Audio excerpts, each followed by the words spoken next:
Such a perfect reading that was. Last Thursday morning, as guest speaker in Sister Madeline's class, I forgot to prepare prayer. But God's providence found help on the very sheet I was to hand out. Down the side of the second page was Sister Michael's poem. How appropriate that it was about autumn leaves. She wrote thus: I stood watching frost-seared leaves spangle autumn hue in warm weathered winds. One leaf made way, wafting on gentle breezes, feathered its way past leaves blue light. I thrilled in its capering descent, sashaying its gentle way, till quietly it curtsied, then earth-moored lay in stillness, waiting. Lord of all seasons, may I be like that leaf, detached, free-floating in your love, trusting, while lifted, turned, and tossed, to be gently laid to rest deep within you. These closing words of her poem came only a few hours before she did find her rest in God that same morning. Oh, not just rest, not for Michael. How ecstatic she must be to see now with new good eyes, like Timaeus in today's gospel. To see the wonders of God she always tried to draw, paint, and sculpt in all her artwork. God's providence was still at work on Saturday morning.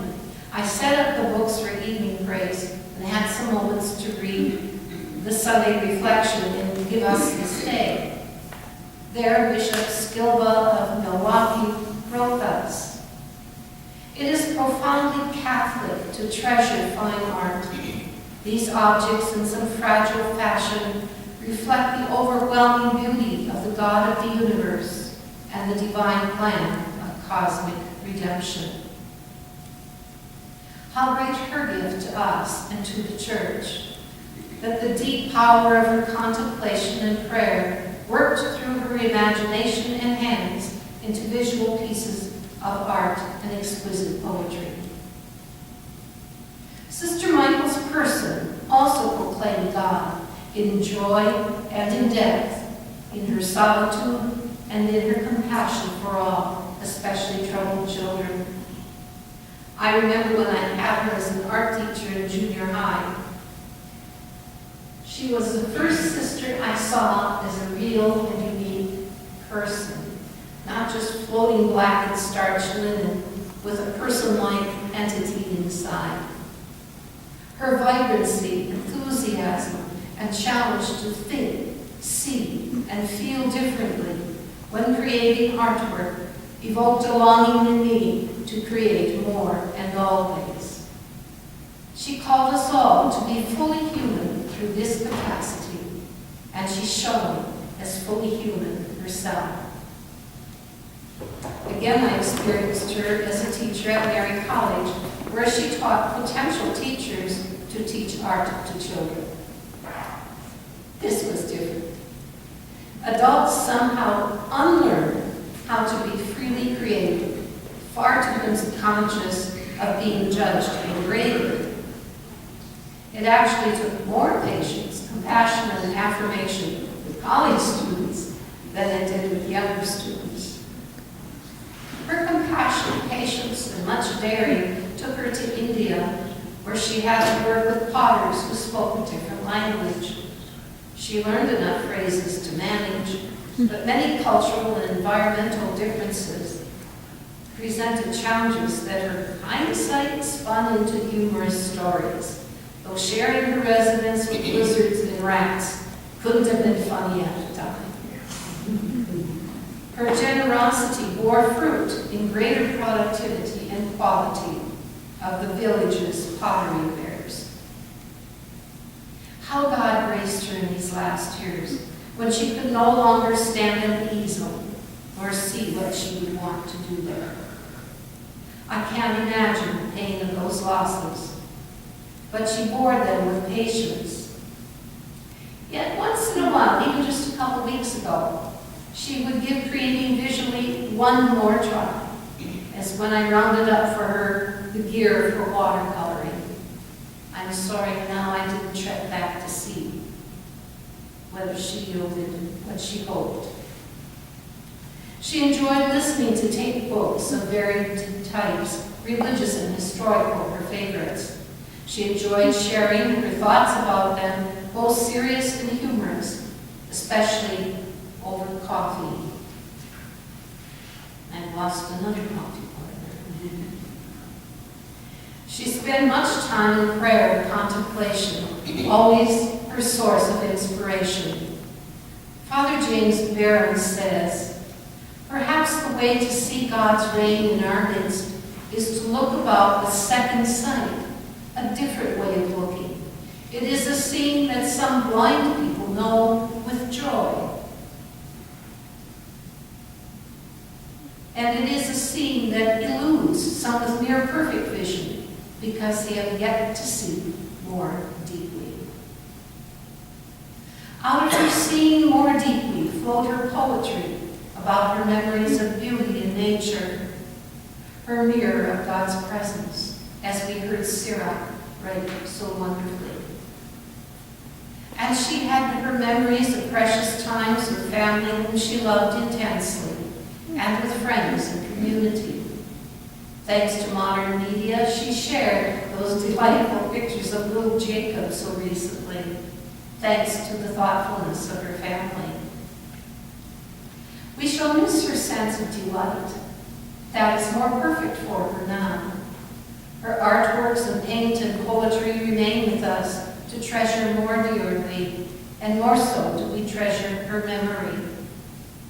And her beautiful voice, we loved to hear when she was cantor at prayer, now soars with full heavenly joy. Still, that's Michael. I wonder if she had a moment of heavenly glee over the stir she caused with her quick getaway.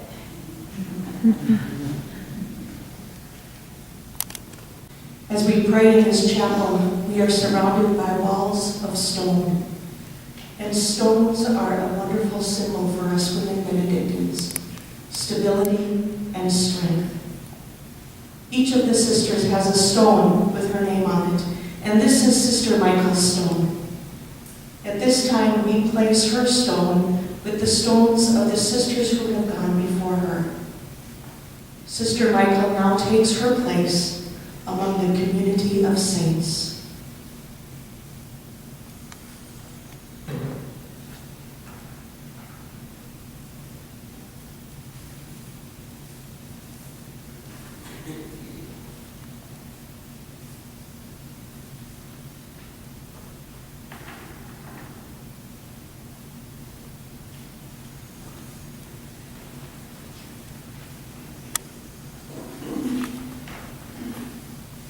I taught with Michael too, but after she was a little more experienced. And she was such a good storyteller. And do you all remember that one about the dead dogs in the suitcase? Well, she told the story about some people who, I don't know if it was some sisters or who it was, but anyway, the dog died and they didn't know for sure what to do with it. So they thought, well, they got to get rid of it. So they put it in an old suitcase and they're walking down the road. And this is in a city, some city. And some guys came by and stole their suitcase. Anyway, Michael had really good stories. The thing I wanted to say is I'm so happy that we gave Michael an opportunity to do a little bit of drawing in her last days, you know, when we had the party for the employees. That was so much fun. I just took the big paper into her, and we just laughed because she couldn't see what she was doing, but she kind of had a sense of it, you know. And she'd hold it up here, and then she'd get the neck hooked on with something else. Anyway, she did a good job, don't you think, with those characters? So we could go on and on with her stories. The funeral. This was an Irish. Somebody in her family died someplace far away. And They came to they wanted to go get the body, but there was no hearse. And so, no, there was no ambulance or whatever. So they took the hearse. So there were 3 of them, the guy that drove the hearse and this husband and wife team. Well, the ambulance driver, the guy that was driving the hearse, got tired. And so he decided, he said, I'll go back and stretch out on that gurney and you drive, and then when I wake up, we'll change off. Okay, that's fine. So they drive along and he's sleeping really soundly, and they pull up and get some gas and decide to go in for a cup of coffee. And the guy's filling up with gas, and all of a sudden, this guy wakes up and stretches, you know. The guy dropped the gas and went all over. Oh. Michael, when she did gardening, when she first came as a novice, Sister Berenice, apparently, I don't know this for a fact, but Berenice said to her, do you know what a weed is? And Michael said, of course I know what a weed is. And so she was out there, and she pulled up this one thing, and she says, hey, look at this weed with a bunch of little balls on the end. She was in the potato patch. I also have the good fortune of teaching vacation school with Sister Michael. And then later we both taught at Mary for quite a few years. We did a co-teaming of a course in the fine arts, and I would do music and she did the art periods that were contemporary, so that was great fun. She always said to me, Thomas, I don't think you benefited much from the art slides. And I said, well, what do you mean? I love art. What do you mean? Well, every time I turned off the lights, you were sound asleep. But something that I held, and held Michael dearly, as we all do, when I was preparing to go to Mayo for my first transplant, I remember we were having a talk, and she was sharing how she had experience of some serious health issues as well. And she said, you know, when the sisters pray, she said, I remember when I was going in for the procedure that she was having, she said, I could feel the prayers of the sisters wrapped around me, protecting me like a cocoon. And she said, I'll pray that that'll be your experience. And indeed, it was. I was teaching vacation school at Wilton, and Joanne Krebsbach and I went to Wing. That's another whole story. But anyway, we all stayed at Wilton, and Sister Michael was there, and Sister Thomas, and I don't know, was Jude there too? I don't remember. But anyway, a whole bunch of us, and that was like the Sisters Choir, you know, was there. And so it was Pentecost Sunday, and Father Dolan was the pastor. And he decided he wanted the sisters to sing Gregorian chant for Pentecost. So he drove to Bismarck and got enough Lee Bears, came back, and here we were. And boy, Sister Thomas, I'll never forgive you for this one. She made me do the organ. And so we did the organ, but Sister Michael was there, and she was such a contribution. She, with her wonderful voice. Oh, Diane Trespass was there too. And that was quite an interesting experience, you know. So I had to play from square notes, Maddie. Oh, no. And Sister Michael was a little sneaky. Barbara Steiner and Leon Dietrich came out Sunday afternoon to view her body once her body was brought out here. And Leon had a picture of Sister Michael in their farm homes. Some of us remember going down to the Dietrich home to visit with them, and Leon's mother's name was Helen. But anyway, she's sitting on the couch there, and then he said that picture was taken in the 1970s, but what he shared was that there was one time when Sister Michael was out there by herself, and she was, it was getting later and later and later, and all of a sudden she realized it was a little late. She didn't want to drive home by herself, so she called the prioress and got permission to stay overnight. And he said, I'm sure she planned it that way deliberately, you know. So anyway, but Helen and the Dietrichs were very, very wonderful to us through those years. Another thing is that when I became archivist, I had heard, and Sister Mary Elizabeth asked me to do some checking, but we had heard that Sister Michael was not really pleased with what was written up about Decorah.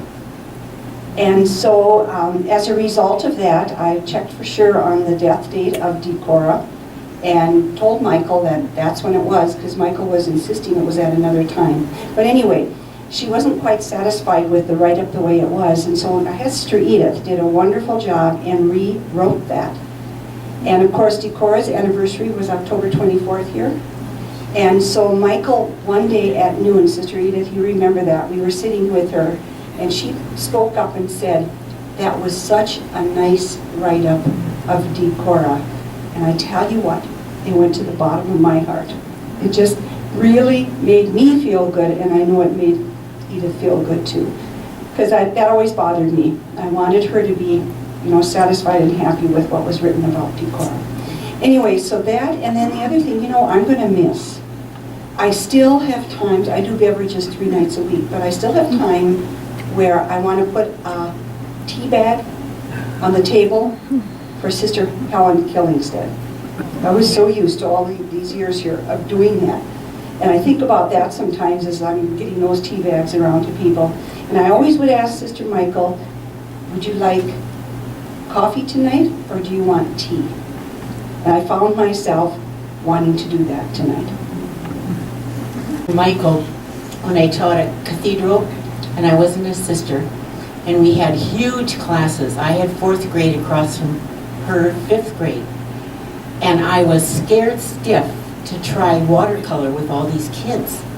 So I kept watching Michael's room whenever she'd have art. And it was just so calm and cool, and everybody was just doing everything great. So one day I said, what's your secret? How do you do it? And she said, all I do is I just put a pail of water here, and I say, if you need to wash your brushes or stuff, go here. I put another pail here that's empty, and I said, if you have to clean up something, just do it. And she said it worked. So I got up enough courage, and one day I tried it, and it was just great. So that was my first acquaintance with her. But the other couple memories I have is, one is on Wednesday after school, that was our let our hair down day. And it would be so funny. I'd have to let Nancy hold this. Because we really weren't into cowboy stuff, but we'd come in at each other like this. Stick 'em up. George. We'd call each other real stupid names. And then we'd just share, really deep things, but it would start out so crazy. Then my other memory of her was, we had this play, and she did the Peasel tree. Yes. I don't quite remember how it was, but we were just laughing stiff when we used to have those little plays, to entertain the whole community. It was actually something to do with the psalm, wasn't it? Did it take the word? Yeah. And she was my inspiration. I know that's why I'm here. Great mentor to me when I decided to go into art. But the couple of stories I'd like to tell tonight are not about that, although that's very, very important to me as an adult person to have had that kind of mentorship. When I was I must have been about in the 4th grade or the 5th grade, and she was teaching at Cathedral. And when she had supervision at noon, we would wait for her to come from dinner, wait for her to come because she would pitch softball. She was the best softball pitcher you could imagine. And the whole playground waited for her to come over because we knew we were going to have a lot of fun when she got there. So that's a very fond memory. The other one was that when she wasn't pitching, but she was just going to come over from the convent to open the door to get into school at noon, there were about 3 or 4 of us. We always ran over and waited there because she never had her keys in her hand.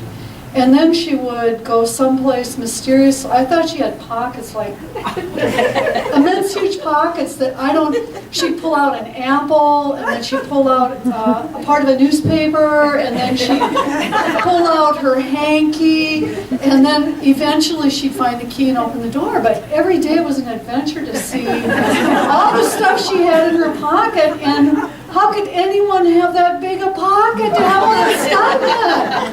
That was a great day. Get a lot When of it things. came time for, I think it was Compline, was it not, when if you were late, you knelt out? So you never really had to look up, you didn't really want to look up anyway, but you always knew Sister Michael was kneeling out.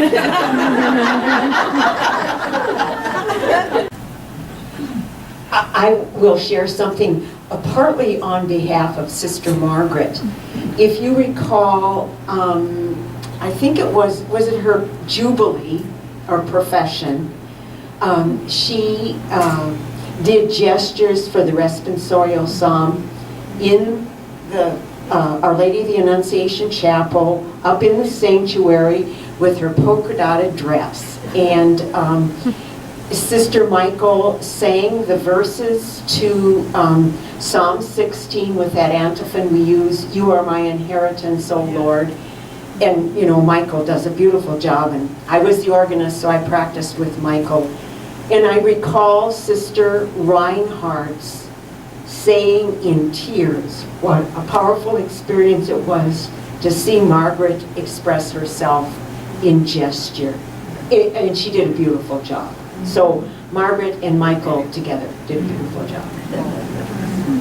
To tell something that Michael just shared recently, and I had never heard it before, and it was about when she was 9 years old, and they went to visit at St. Ben's, and Joyce Kilmer's daughter was a sister there. Michael Kilmer, Sister Michael Kilmer. Anyway, she said she ended up beside her, and our sister Michael said to her, "Tell me about God." And Michael said that, she said, "I don't remember anything she told me about God. I just remember that it impressed me so that I just couldn't get over that." And she said, "I think that was the beginning of my religious vocation." So she said, I don't know any points about it, but it was, whatever it was so wonderful for Michael. As you know, Sister Andre and I are her classmates. We were from 3 different planets. And Mary Ann Schaff was on the 4th planet. But anyway, she had a beautiful voice. We envied her on that. But one day we were walking from Carriage House, was our novitiate, and she deliberately pulled my veil off. And she said, "Sister, you're missing your veil." I looked and she had taken it off, but that wasn't too bad. But another thing I remember about her, Sister Vernice had us go out to the garden and to pick potato bugs. She could not figure out, why do we have to kneel down here and pick these potato bugs and then put them in a can? I said, well, we put them in the can so we can kill them afterwards. It was just such a scream with her. And the other thing was, just the other night, oftentimes we got her ready for bed, and the other night she said to me, "Where do the birdies go?" So we sang this old song that we learned in the novitiate. I don't know if I can sing it anymore. I didn't have a voice like she did. What do the birdies do then, the poor things? Help me sing it. They go down the south with a cigarette in their mouth. I just made that up. But we do have some happy memories. We loved her because we thought she was an older lady than we were. We were just Dickinson kids, you know, and she was from California, you know. We thought that was great stuff.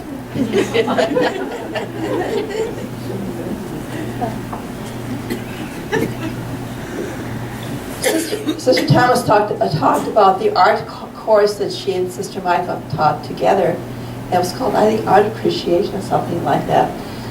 So at the end of the semester, we must have had a project to do. And it was just the beginning of North Hall, of course, the beginning of that campus, because we were living over there. And we had this project we're supposed to do. And my group, my little groupie, my classmates, we did a project called White on White. We had to do white as a background and something white that had to be artistically displayed. I have no idea what we did, but I still remember white on white. I thought, that's a strange idea of art and creation, whatever. But we did it. It was so much fun. And to think now, 50 years later, that hall is totally occupied. It was probably about 10 or 12 men the first year they opened up that hall. So that's part of that history. But the other thing about living with her on North Campus was we had so much fun. We really did. Thomas and I, and Jude and Mary Mark and Michael, and Barbara was there for a while with us. But for our birthdays, we always celebrate birthdays, and we'd invite some of you to come over to celebrate with us because we were a small group. But she would always do, caricature drawings of us. And we all, caricature, yeah. I always get that word wrong. And those were drawings of us, and they were so delightful. Mr. Thomas, I think, still has some of them, we think. We're trying to find them. And I think I might have mine somewhere. It was such a delight to see a drawing that she did of us for our birthdays. The next thing I want to share is that it's such a delight to give student tours and point out her art pieces, because her legacy will live on and on as we bring people into this house. So I'm really grateful for that. To say, I wish Sister Barbara was here, because she and Michael went to Europe together. That must have been an amazing experience for them. I'm sure there are people in Europe who've never recovered because of what they entailed, what they did when they were there. I have a couple of things. When Sister Mariah and Sister Helena were in graduate school in Chicago, Sister Michael, Florence Liebel, and I, who was the fourth one? Drove to Chicago for Thanksgiving. So we left here like on a Wednesday at noon or something like that. When classes were over, we drove all night, got into Chicago about 3 o'clock in the morning. Michael could navigate like nobody else. I've never known anybody who could navigate like she did, because we were on the freeway, and I was driving, and she would say, "Now watch for the next exit," and I missed it. She said, "Well, we'll take the next one," and she got me right back on the freeway. I don't know how she did it, but she knew exactly where she was. She said, "Well, I grew up in Los Angeles, and we had to go by left or right, and we couldn't go by north and south." It was dark in Chicago. That was one experience that I'll never forget. The other thing, that trip, we went to the art museum. Do you remember that, Mariah? Yes. Oh, Georgia O'Keeffe. she helped me understand so much. I think we spent all day in the art museum in Chicago. It was wonderful, just wonderful. The other thing I want to say is that Sister Michael had a spirituality that was awesome, just awesome. She had a profound respect for individuals, and I don't know where that came from. She just had that.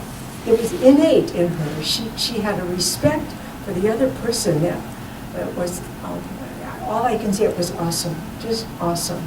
And one of the times when I got an inkling into what her spirituality was when she was teaching grade school, and she would have this sensitivity to those children that she was teaching. When we were novices, Denise, do you remember this? And Renee, do you remember this? They did, she and Sister Millicent did, Michael created the puppets of Scholastica and Benedict. And they did this little puppet show. They got behind the couch and did this little finger puppet show. I mean, it was wonderful. And Michael could do the nursemaid, Benedict's nursemaid, in a southern accent. You remember that? I don't know how she did it, but she did. She did it in a southern accent. It was delightful, just delightful. That's all I know. I'm a little nervous because I don't usually do things like this. When I first started coming to the monastery and going back to the assisted living part, I would follow Sister Michael, or a little bit after her, when she would go back, and inevitably she'd say, "Hey kid, can you help me up?" And the first time I was like, okay, so I went to grab her by the arm. She's like, "No, grab the back of my pants and pull."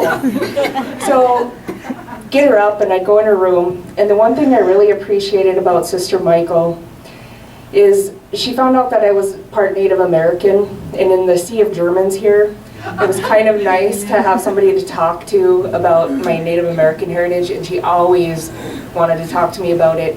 And that's one thing she told me. She said, never lose that identity. And we would have such wonderful conversations about spirituality and other religions. And I don't know if anybody ever noticed, but a lot of times when I'd walk past her, I'd always bow to her and we'd start to laugh. It was because we had a conversation one time about when she was in India, and the reason that they bow is because they're bowing to you and the God within you. So that's why I would bow to her. It actually meant something, not a joke.